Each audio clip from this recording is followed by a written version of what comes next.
প্রণাম কর্তা। নমস্কার। আগেরবার বলেছিলেন 5 কিলো বেশি গুড় দিতে। এই হচ্ছে আপনার 5 কিলো বেশি গুড়।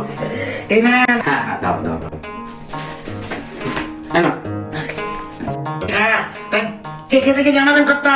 হ্যাঁ হ্যাঁ হ্যাঁ ঠিক আছে, জানাবো জানাবো। হ্যাঁ যাও যাও। আপনার ভালো থাকবেন। হ্যাঁ। প্রণাম কর্তা। যাও যাও। আচ্ছা, অনেকদিন ধরেই তো মেপে দেখি না, পাশ কষে বেশি দিয়েছিলে, দিতে বললাম আগের দিন দিয়েছিলি না, দেখি তো আজকে মেপে দেখি, মেপে দেখেই নি।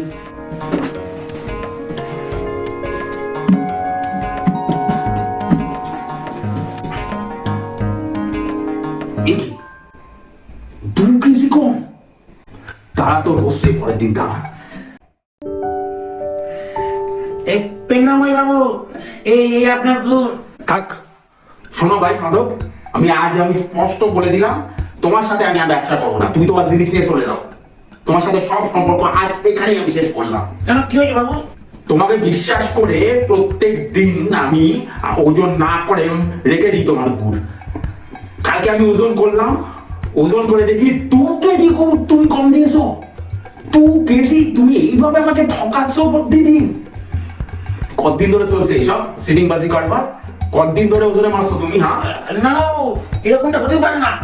আপনি আমাকে বিশ্বাস করুন, আমি এরকম। শোনো মাধব, তোমার সাথে আমি আর ব্যবসা করবো না। আজকে আমি পাক্কি ভাবে বলে দিলাম, তোমার সাথে আমি আর একদমই ব্যবসা করবো না। তুমি আর আসবে না মাধব। এরকমটা করবেন না বাবু, এরকমটা করবেন না। না খেতে পেয়ে মারা পড়ে যাও বাবু, না খেতে পেয়ে মারা পড়ে যাও। আপনাকে প্রতিদিন যে ঘুরে এনে দিই, তার বিনিময়ে আপনি 5 কেজি চাল, ডাল, নুন, চিনি আমাকে দেন। ওই দিয়ে আমাদের সংসার চলে বাবু। দাড়িপাল্লা কিনবো কোথা থেকে? দাড়িপাল্লা কেনার টাকা নেই বাবু, টাকা নেই। আপনার ওই 5 কেজি চালটা দিয়ে বাড়ি নিয়ে যাই, দড়ির মধ্যে বাস টানিয়ে সমানভাবে একই মাপে ওজন করে সমান ওজনে আপনাকে পরের দিন এসে গুড় দিয়ে যায়।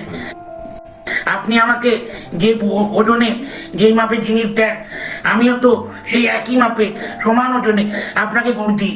আমার অপরাধটা কোথায় বাবু, বলুন, আমার অপরাধটা কোথায়?